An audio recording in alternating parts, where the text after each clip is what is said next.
শিশুকালে মায়ের দুধে বাঁচাও খোদা প্রাণ,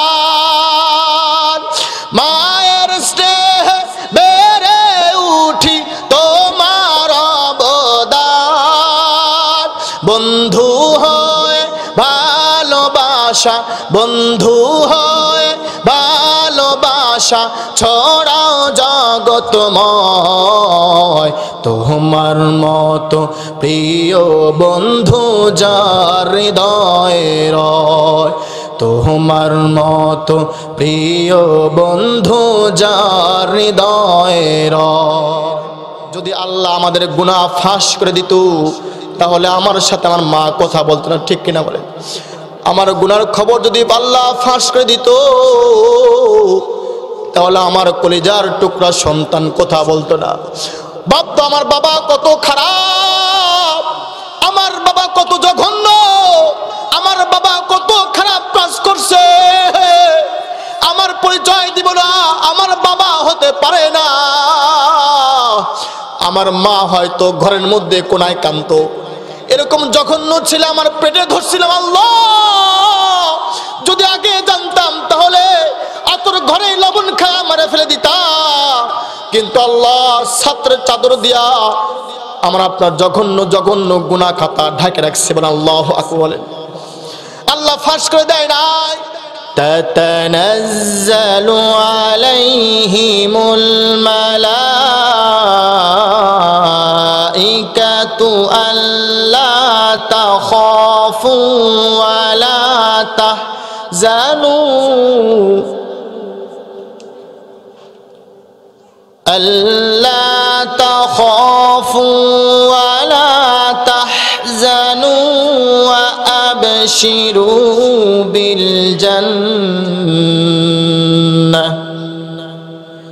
وأبشروا بالجنة التي كنتم توعدون.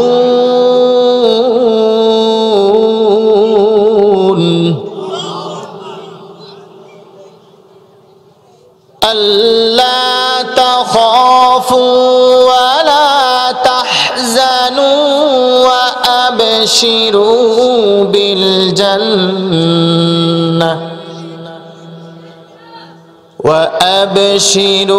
بالجنة التي كنتم توعدون.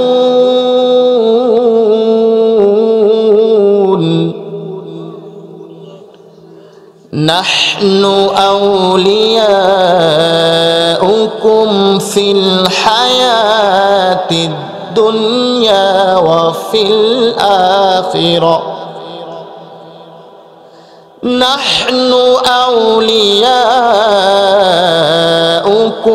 في الحياة الدنيا وفي الآخرة ولكم فيها ما تشتهي أنفسكم ولكم فيها ما تدعون.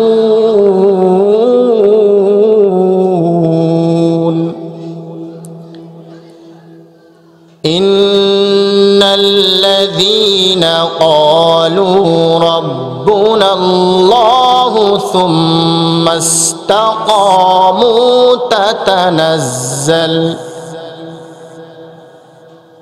تتنزل عليهم الملائكة ألا تخافوا ولا تحزنوا ألا تخافوا ولا تحزنوا وأبشروا بالجنة التي كنتم توعدون.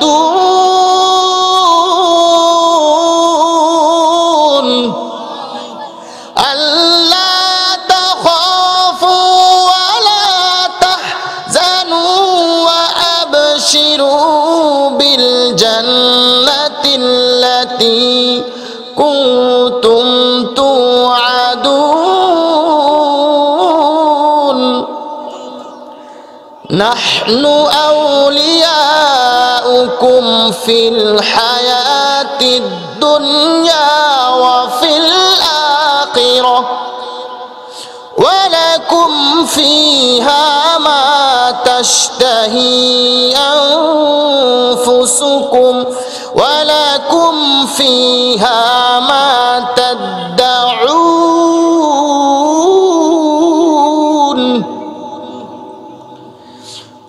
نزلا من غفور رحيم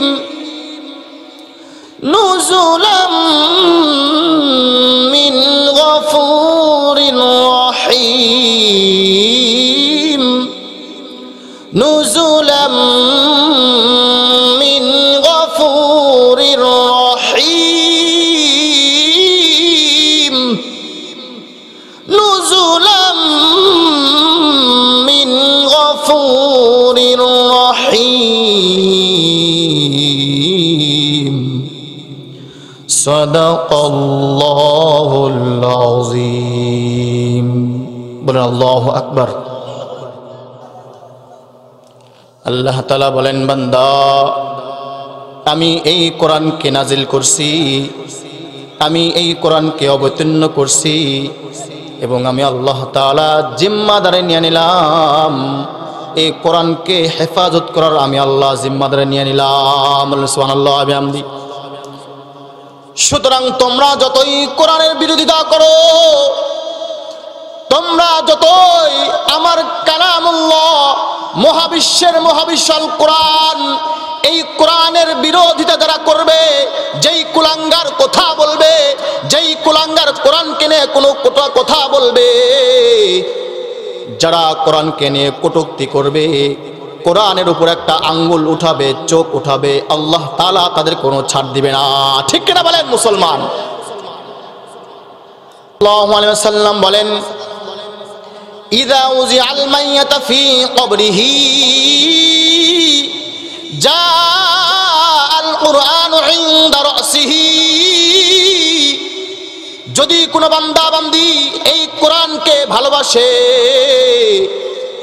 বলেন তো কাকে ভালোবাসার কথা বলছে কোরআন যদি কোনো বান্দা কোরআনকে ভালোবাসে যদি কোনো বান্দি কোরআনকে ভালোবাসে মুহাব্বত করে বুকে জড়া ধরে কোরআনকে পড়ে কোরআনকে মুহাব্বত করে কোরআনওয়ালাকে ভালোবাসে তার মানে হাফেজ কোরআনকে ভালোবাসে তার মানে আলেমকে ভালোবাসে ঠিক কিনা বলেন যে কোরআনকে ভালোবাসে কোরআন যার মধ্যে আছে সিনার মধ্যে আছে তাকে ভালোবাসে আলেমকে ভালোবাসে হাফেজকে ভালোবাসে রাসূল বলেন ইযা উযিয়াল মাইয়াতা ফি কবরিহি জাআল কুরআনু ইনদা রাসিহি যখন ওই বান্দা কবরে চলে যাবে তার মাথার কাছে এই কোরআন সুপারিশ করার জন্য দাঁড়িয়ে যাবে আল্লাহু আকবার বলেন লিল্লাহি তাকবীর একটু 1 মিনিটের জন্য চোখটা বন্ধ করেন যখন চোখটা বন্ধ করবেন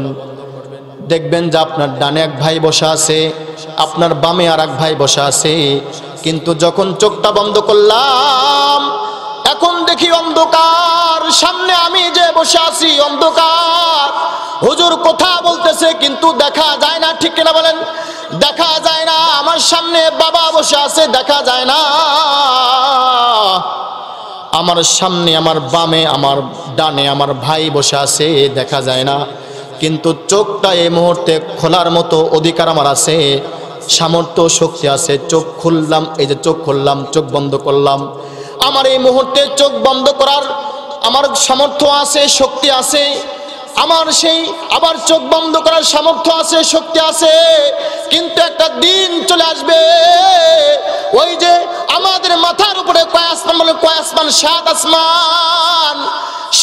আসমানের উপর আছে সিদরাতুল মুনতাহা মানে হলো সিদরাতুল মানে বড়ই গাছ ওই বড়ই গাছে যত পাতা আছে এই পৃথিবীর মধ্যে যত মানুষ ছিল মারা গেছে আমরা যারা আছি আসবে কিয়ামত পর্যন্ত প্রত্যেকের নাম ওই গাছের পাতায় লেখা আছে বলেন সুবহানাল্লাহ বিহামদি গাছের পাশে মালাকুল মউত বসে আছেন, তার সামনে প্লেট, প্লেটের মধ্যে পুরো পৃথিবী দেখা যাইতেছে। আল্লাহু আকবার বলেন। পুরো পৃথিবী দেখা যাইতেছে, শুধু ফরিদপুর দেখা যায় না, শুধু ঢাকা দেখা যায় না, শুধু নাটোর দেখা যায় না, পুরো পৃথিবী দেখা যাইতেছে। হোগলাডাঙ্গি কে কার পাতা রং পরিবর্তন হয়ে গেছে দেখা যাইতেছে। ওই সময় কিন্তু একটা সময় চলে আসবে, আমার আপনার চোখটা আজরাইল খপ করে জানটা নিয়ে চলে যাবে, আর চোখ বন্ধ হয়ে যাবে, ইচ্ছা করলেও চোখ খোলা যাবে না। এখন চোখ খোলার অধিকার আছে, আমি খুলতে পারতেছি, কিন্তু মালাকুল মউত যখন আমার জানটা নিয়ে চলে যাবে, আমার চোখটা জীবনের মতো বন্ধ হয়ে যাবে, আমি ইচ্ছা করলেও বন্ধ চোখ খুলতে পারবো না। পরিশেষ আমাকে কবরের মধ্যে রাখা হবে। যদি আমি আপনি কবরে যখন চলে যাব, ইনদা রাসিহি, আমার আপনার মাথার সামনে কোরআনটা দাঁড়ায় যাবে, লিল্লাহি তাকবীর। উনি কোরআন পড়তে পারতো না, কিন্তু যে কোনো কারণবশত হুজুরের মুখ থেকে শুনে একটু ওনার দিলটা নরম হয়েছে, তারপর থেকে উনি প্রতিদিন উনি কোরআন পৃষ্ঠা এরকম উল্টাইতো। ঘটনা খুব খেয়াল করেন। এক পর্যায়ে উনি মারা গেছেন এলাকার মধ্যে, কিন্তু একটা নির্জন নিবৃত একটা এলাকার মধ্যে কোনো আলেম নাই, দ্বীনি কোনো শিক্ষা নাই, মানুষকে দাফন কেমন ভাবে করতে হয়, নতুন এলাকা। উনি প্রথম মারা গেছেন, মানে কিভাবে গোসল দিতে হয়, কেমনে দাফন করতে হয় কেউ জানে না, অল্প কেউ জানে, কেউ জানে না ঠিক মতো, এমনকি জানাজার নামাজটাও পড়াতে পারে না। এক পর্যায়ে মারা গেছেন, লাশটা নিয়ে রাস্তার মোড়ে দাঁড়ায় আছে। যখন রাস্তার মোড়ে দাঁড়ায়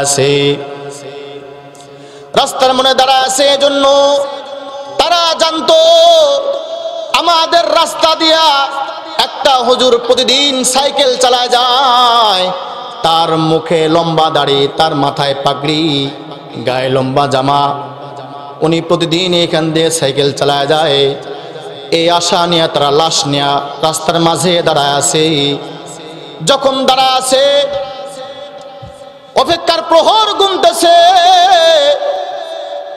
তখন সেই হুজুর সাইকেল চালায় আসবে।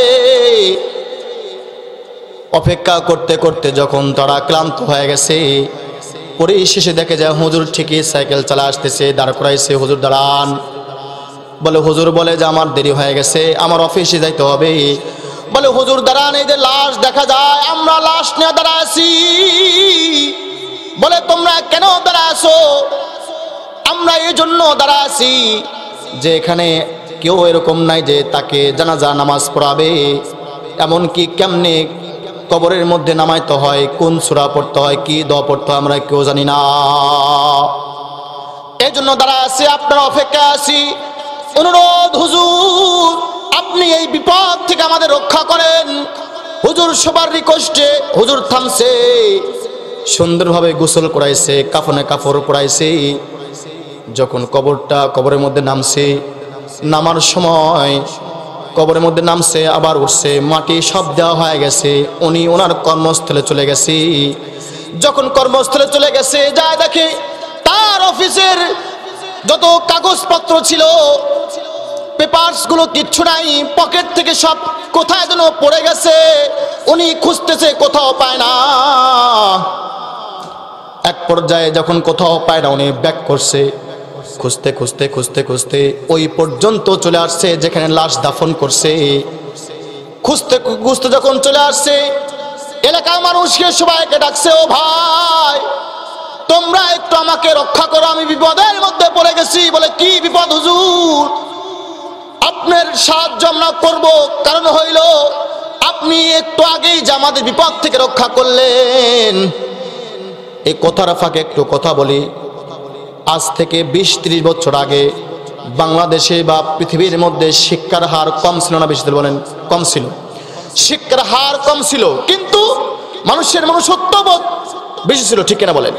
কিন্তু বর্তমান উল্টায় গেছে, শিক্ষার হার বাড়ছে, শিক্ষার হার বাড়ছে, কিন্তু মানুষের মধ্যে মনুষ্যত্ববোধ কমে গেছে, ঠিক কিনা বলেন? সাহায্য করে না, পরোপকার আমরা না,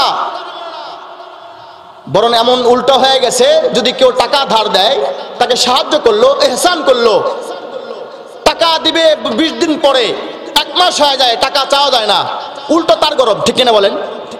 এমন কি যে টাকা ধার দিছে সে মানে করজোরে বলে, ভাই টাকাটা দিলে ভালো হয়।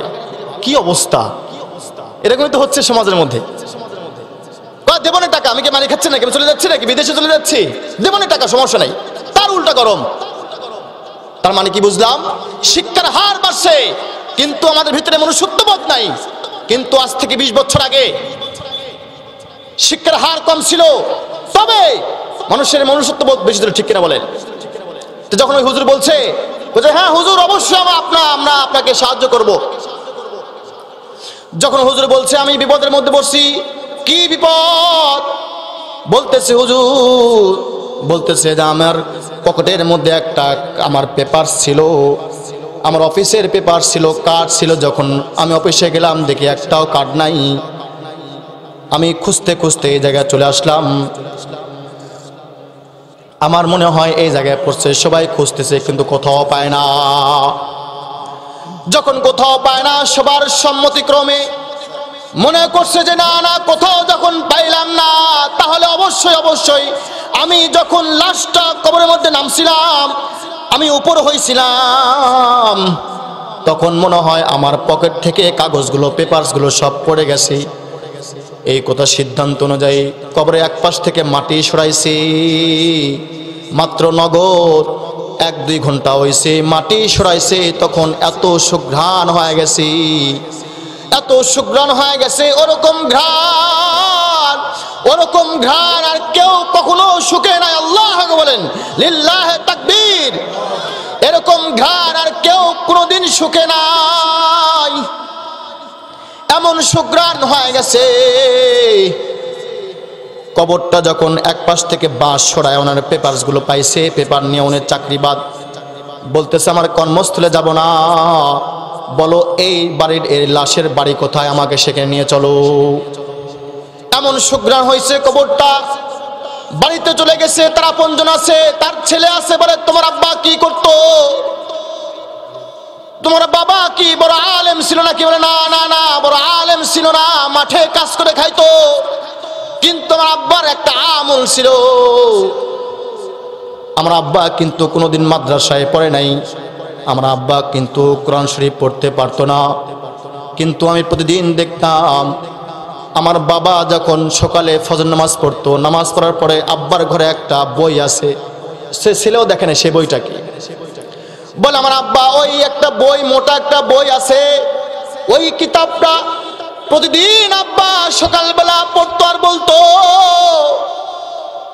इसमें जो कुछ है सब सच है मगर मैं नहीं पढ़ता है, এর মধ্যে যা কিছু লেখা আছে সব সত্য, আল্লাহ इसमें जो कुछ আল্লাহর সত্য কথা। এই কোরআনের মধ্যে যা আছে, এরকম বলতার পৃষ্ঠ উল্টাইতো, এরকম বলতার পৃষ্ঠ উল্টাইতো, আল্লাহ এর মধ্যে যা কথা লেখা আছে সব তোমার সত্য কথা, কিন্তু আমি নাখান্দা বান্দা, আমি বড় মূর্খ, আমি তোমার কালাম পড়তে পারি না আল্লাহ। এই কথা বলতো আমার আব্বা, কানতো। এই কোরআন শরীফ রাইখা আবার মাঠে যাইতো, আবার আসতো, রাত্রে কানতো। আমি এই জিনিসটা দেখতাম যে বলতো এর মধ্যে যা কিছু আছে সব সত্য, কিন্তু আমি পড়তে পারি না। তার মানে সে দিল থেকে মুহাব্বত করতো, বলতো আল্লাহ আমি বড় মূর্খ, আমি বড় শিক্ষিত, তোমার কালামটা পড়তে পারি না আল্লাহ, তোমার কালাম পড়ার যোগ্যতা আমার নাই আল্লাহ। কিন্তু আমি দেখেছি ছোট্ট ছোট্ট মাসুম বাচ্চা কত সুন্দর করে তেলাওয়াত করে, ঠিক না বলেন? কত সুন্দর তেলাওয়াত করে, কত মাসুম বাচ্চা আজকে পাগড়ি নিবে, তারা তাদের কত সুন্দর তেলাওয়াত। সে বলে আল্লাহ তোমার কালাম পড়তে পারি না আল্লাহ। আমি যখন মসজিদে নামাজ পড়তে যাই, ইমাম সাহেব নামাজ পড়ে কত সুন্দর মধুর কণ্ঠে তেলাওয়াত করে আল্লাহ, কিন্তু আমার বুকটা ঝাঁঝরা হয়ে যায়। বুকটা ফাইটা যায়। ইমাম সাহেব তেলাওয়াত করতেছে, কিন্তু আমি তোমার বান্দা পড়তে পারি না আল্লাহ। মসজিদ থেকে ইমাম সাহেব তেলাওয়াত করতেছে, মনে করেন মসজিদ থেকে তেলাওয়াত ভেসে আসতেছে, আপনি পড়তে পারেন না, কেমন লাগবে? আলহামদুলিল্লাহি রাব্বিল আলামিন আর রহমানির রহিম মালিকি ইয়াউমিদ্দিন ইয়্যাকা না'বুদু ওয়া ইয়্যাকা নাস্তাঈন ইহদিনাস সিরাতাল মুস্তাকিম সিরাতাল লাযীনা আন'আমতা আলাইহিম গায়রিল মাগদুবি আলাইহিম ওয়ালাদ-দাল্লিন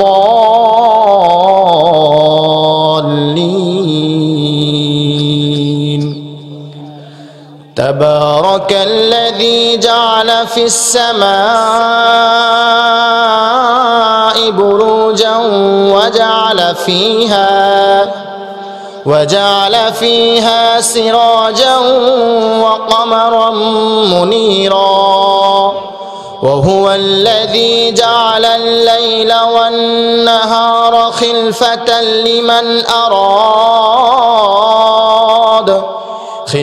لمن أراد أن يذكر أو أراد شكورا وعباد الرحمن الذين يمشون على الأرض هونا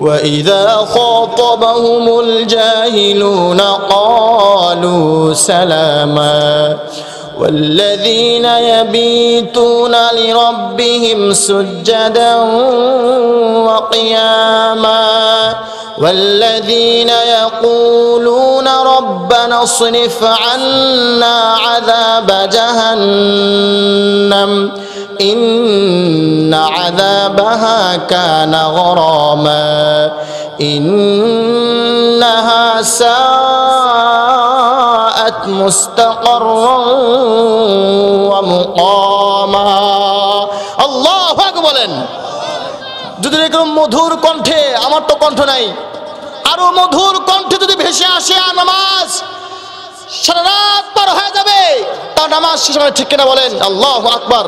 তুমি এরকম বলতো আল্লাহ, মসজিদ যাই, ইমাম সাহেব মধুর কণ্ঠে সুমধুর কণ্ঠে তেলাওয়াত করে আল্লাহ, কিন্তু আমি মূর্খ বান্দা, আমি কোরআন পড়তে পারি না। তো উনি তখন বলে যে নিশ্চয় উনি কোরআনকে দিল থেকে মুহাব্বত করছে বিধায় আল্লাহ তাআলা তাকে নগদে প্রমাণ দিছে, সে জান্নাতবাসী। বলেন সুবহানাল্লাহ বিহামদি। আল্লাহ বন্ধু হয়ে গেছে। তোমার মতো প্রিয় বন্ধু যার হৃদয়ে রয়, তার কি আর থাকতে পারে, তার কি আর থাকতে পারে চিন্তা মৃত্যুর ভয়। তোমার মতো প্রিয় বন্ধু যার হৃদয়ে রয়, শিশুকালে মায়ের দুধে বাঁচাও খোদা প্রাণ,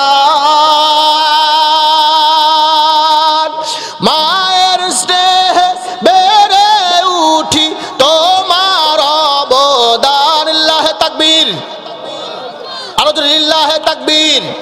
শিশুকালে মায়ের দুধে বাঁচাও খোদা প্রাণ, মায়ের স্নেহে বেড়ে উঠি তোমার অবদান। বন্ধু হয়ে ভালোবাসা, বন্ধু হয়ে ভালোবাসা ছড়াও জগতময়। তোমার মতো প্রিয় বন্ধু যার হৃদয়ে রয়, তোমার মতো প্রিয় বন্ধু যার হৃদয়ে রয়, চোখে দিলে জ্যোতি তুমি, মুখে দিলে ভাষা, দেহে দিলে শক্তি বন্ধু, মনে দিলে আশা। লিল্লাহ তাকবীর। দেব চোখে দিলে জ্যোতি তুমি, মুখে দিলে ভাষা, দেহে দিলে শক্তি বন্ধু, মনে দিলে আশা। তোমার প্রেমে এ দেহ মন, তোমার প্রেমে এ দেহ মন, তোমার দাহে জয়। তোমার মতো প্রিয় বন্ধু যার হৃদয়ে রয়। চোখের জ্যোতি কে দিছে বলেন? কে? আল্লাহ। মুখের ভাষা আল্লাহ দিছে, দেহে শক্তি আল্লাহ দিছে। অথচ কিন্তু আমরা কত গুনাহ করি, আমরা কত গুনাহ করতেছি, গুনার পাহাড় হয়ে গেছে। আল্লাহর কাছে দোয়া করতে, আল্লাহ তোমার নাম রহমান, তোমার নাম রহিম, গুনার পাহাড় হয়ে গেছে, গুনার দিকে না তাকায় আল্লাহ তোমার নামের ওসিলায় আমাদেরকে তুমি মাফ করে দাও, আল্লাহুম্মা আমিন। ও আল্লাহ, তুমি আমাদের গুনার দিকে দেখো না আল্লাহ। তোমার নাম সত্তার একটা আছে, তুমি সত্তারের চাদর দিয়া আমার আপনার সমস্ত গুনাহ ঢেকে রাখছে কে? আল্লাহ। যদি আমাদের গুনাহ আল্লাহ ফাঁস করে দিত, কত জঘন্য জঘন্য গুনাহ করছি। আমি গুনাহ করছি, আপনি জানেন না, ঠিক কিনা বলেন? আপনি গুনাহ করছেন, আপনি জানেন না, আপনার বাবা জানে না, আপনার মা জানে না। যদি আল্লাহ আমাদের গুনাহ ফাঁস করে দিত, তাহলে আমার সাথে আমার মা কথা বলতো না, ঠিক কিনা বলেন? আমার গুনার খবর যদি আল্লাহ ফাঁস করে দিত, তাহলে আমার কলিজার টুকরা সন্তান কথা বলতো না। ভাবতো আমার বাবা কত খারাপ, আমার বাবা কত জঘন্য, আমার বাবা কত খারাপ কাজ করছে, আমার পরিচয় দিব না, আমার বাবা হতে পারে না। আমার মা হয়তো ঘরের মধ্যে কোনায় কাঁদতো, এরকম জঘন্য ছিল, আমার পেটে ধরছিলাম। আল্লাহ, যদি আগে জানতাম তাহলে আতর ঘরে লবণ খায় মারে ফেলে দিতাম। কিন্তু আল্লাহ ছাত্রের চাদর দিয়া আমার আপনার জঘন্য জঘন্য গুনাহ খাতা ঢাকে রাখছে। বলেন আল্লাহু আকবার। বলেন আল্লাহ ফাঁস করে দেয় নাই, শুধুমাত্র কেবলমাত্র টাকলা মুরাদ একটা মাত্র গুনার ফাঁস, কয়েক মিনিটের গুনার ফাঁসটা রেকর্ড ফাঁস হয়ে গেছে, সাথে সাথে তার সব শেষ হয়ে গেছে, ঠিক কিনা বলেন? ওই ছাত্রের চাদর দিয়া আমাদের সমস্ত গুনাহ খাতা ঢাকে রাখছে আল্লাহ তাআলা। যদি ফাঁস করে দিত, তাহলে আমাদের কিন্তু এই চোখের জ্যোতি ঠিক থাকতো না। আমরা গুনাহ করতেছি, কিন্তু আমাদের আজ অবধি পর্যন্ত চোখের জ্যোতি ঠিক আছে। আমরা গুনাহ করতেছি, নামাজ পড়তেছি না, রোজা রাখি না, যাকাত দেই না, হজ করছি না। আজ থেকে 20 বছর 10 বছর আগে হজ ফরজ হয়েছে, কিন্তু এখনো যাওয়া হয় নাই। আপনার অন্য দেশে যাওয়ার সুযোগ হয়, আপনি মাঝে মাঝে লন্ডনে যান, আপনি মাঝে মাঝে আমেরিকায় যান, আপনি মাঝে মাঝে পাকিস্তানে যান, কিন্তু আপনার সৌভাগ্য মদিনায় যাওয়া হয় নাই। তার মানে কবুল হয় নাই। নামাজ পড়ি না, কিন্তু হজ করি না, কিচ্ছু কেন, কিন্তু আজও আল্লাহ তাআলা আমাদের চোখের জ্যোতি ঠিক রাখছে, ঠিক কিনা বলেন? আজও আমরা মুখের বাক শক্তি ঠিক আছে, আজও আমাদের কানের শ্রবণ শক্তি ঠিক আছে, আজও আমার দৃষ্টি শক্তি ঠিক আছে, গুনাহ করা সত্ত্বেও সব ঠিক আছে। তার মানে আল্লাহ এটাই বলে, বান্দা আমি তোমরা না আমার বান্দা, আমার রহমত সবসময় তোমাদের প্রতি থাকে। আল্লাহু আকবার বলেন। বান্দা আল্লাহ চাবে না যে আমার বান্দা জাহান্নামে জ্বলুক, আল্লাহ চাবে না। বলেন সুবহানাল্লাহ বিহামদি।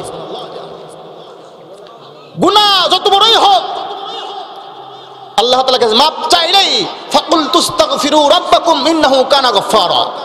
যত বড়ই গুনাহ হোক, আল্লাহর কাছে মাপ চাইতে দেরি, আল্লাহ তাআলা ওই গুনাহ ক্ষমা করে দেরি করে না। বলেন সুবহানাল্লাহ বিহামদি। একটা ঘটনা বলেই শেষ করব, অনেক বড় ঘটনা। নাম হলো দাহিয়াতুল কলবি। কি নাম? দাহিয়াতুল কলবি। এমন বড় জঘন্য গুনাহ করছিল, কিন্তু পরবর্তীতে সে আল্লাহ তাআলা তার তওবা এমন কবুল হওয়া হয়েছে, আল্লাহু আকবার বলেন সুবহানাল্লাহ বিহামদি।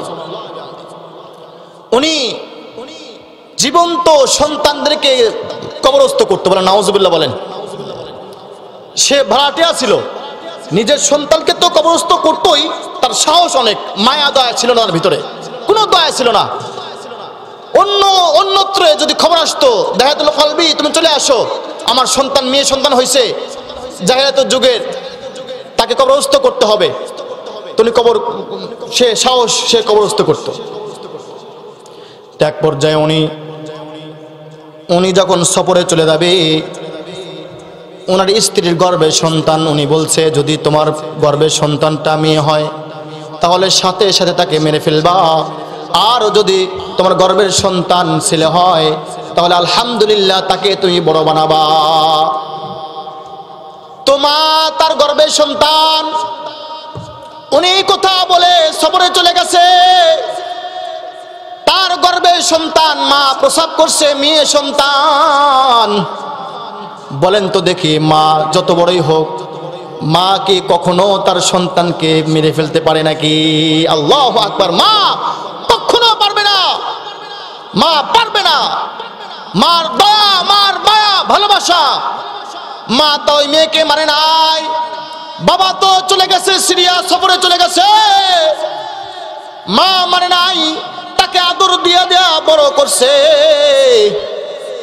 মতান্তরে তার বয়স 6 থেকে 8 বছর বয়স হয়ে গেছে। তার নামও রাখছে জামিলা, সুন্দর চেহারা, চুলগুলো কত সুন্দর।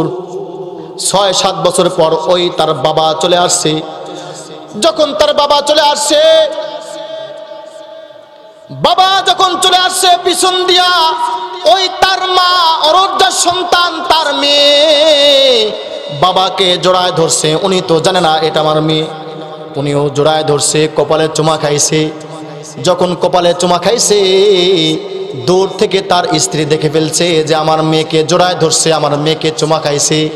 উনি তখন মনে করছে মনে হয় আমার মেয়েকে সে মেনে নিছে। মেয়েদের প্রতি, মেয়ে ছেলের প্রতি একটা তার মায়া দয়া কাজ করতেছে। তখন বলে ফেলছে, তুমি যাকে চুমা খাইলা, তুমি যাকে জড়ায় ধরলা, সে আর কেউ নয়, তোমার সন্তান মেয়ে। যখন তার মা তার স্ত্রী কথা বলছে, সাথে সাথে তার ভিতর রক্ত গরম হয়ে গেছে।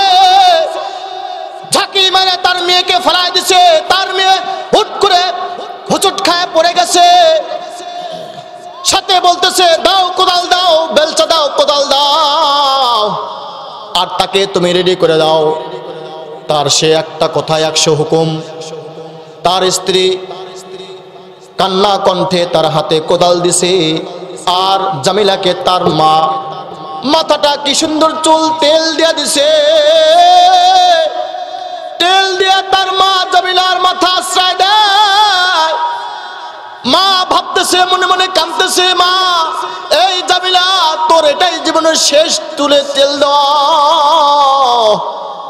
আমি তোকে আস্তে আস্তে 7 বছর বয়স হয়ে গেল, আমি তোর চুলে কত তেল দিয়ে দিছি, আমি তোর চুল শীতি করে দিছি, কিন্তু মা এটাই তোর জীবনের শেষ চুল দেওয়া, তুই আর কোনো ফিরে আসবি না, এটা মনে মনে ভাবতেছি।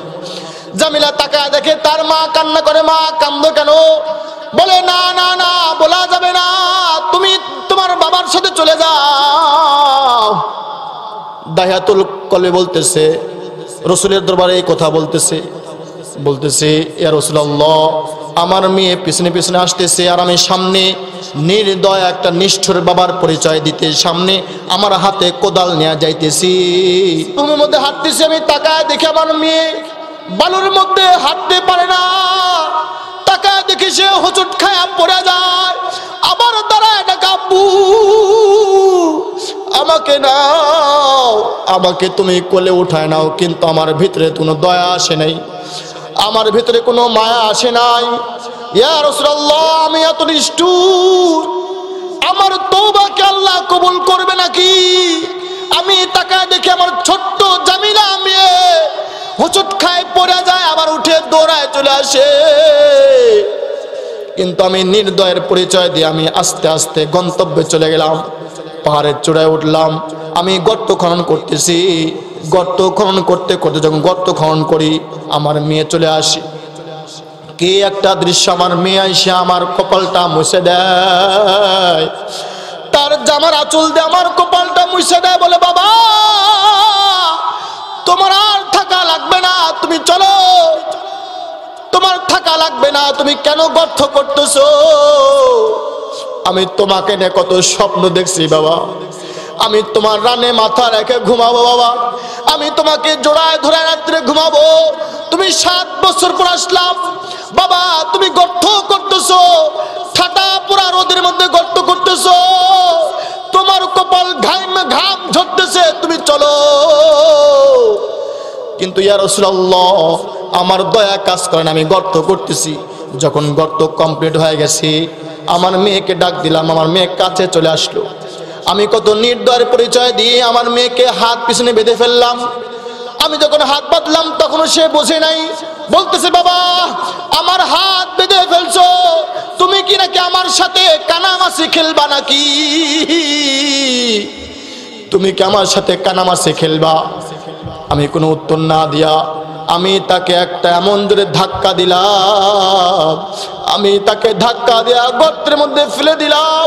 আমার মেয়ে জামিলা গর্ত থেকে মাথা উঁচু করে তাকায় বলতেছে আব্বু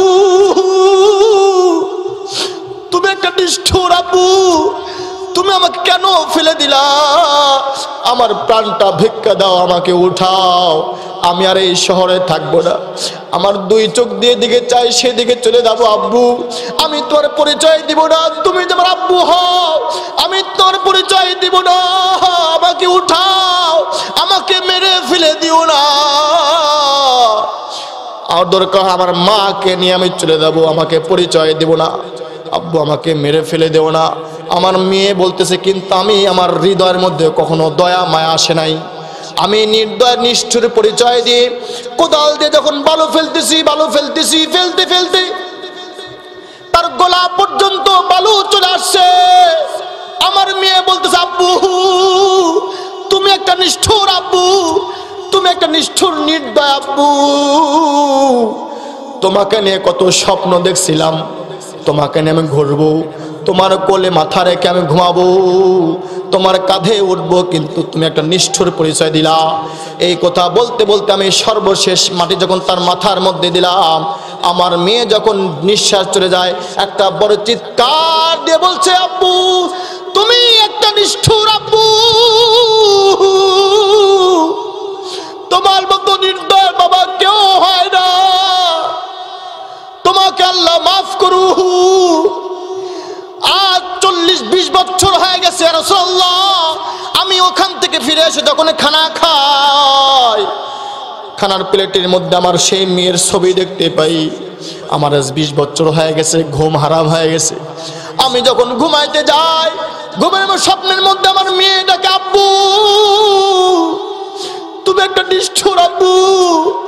আজ 20টা বছর আমার ঘুম নাই, খাওয়া নাই, প্লেটে যখন তাকায় আমার মেয়ের ছবি ভেসে ওঠে। ঘুমাইতে গেলে আমার মেয়ের কান্নার আওয়াজ আমার কানে চলে আসে। রাসূলুল্লাহ আমি এত জঘন্য কাজ করছি রাসূলুল্লাহ, আমার তওবা কি আল্লাহ কবুল করবে নাকি? রাসূল কাঁদতেছে, সবাই কাঁদতেছে, কিন্তু সে কোন ভাষায় তওবা করছিল, কোন ভাষায় জঘন্য একটা কাজ করেও তওবা করছে, আল্লাহ তাআলা তওবা কবুল করছে। আল্লাহু আকবার, লিল্লাহি তাকবীর। তার তওবা কবুল হয়ে গেছে, তার তওবাটা আল্লাহ তাআলা কবুল করছে। তো আমার কথা হলো আমরা কি এত বড় জঘন্য গুনাহ করছি? বলেন গুনাহ করি নাই, কিন্তু গুনাহ তো হইতেছে। এজন্য ফাকুল তুস্তাগফিরু রাব্বাকুম ইন্নাহু কানা গফফারা। গুনাহ হবে, বান্দা গুনাহ করবে, এটাই স্বাভাবিক, কিন্তু যে গুনাহটা করব সাথে সাথে তওবা করব, এই নিয়তে তওবা করব যাতে পরবর্তীতে ওই গুনাহ আর না করব।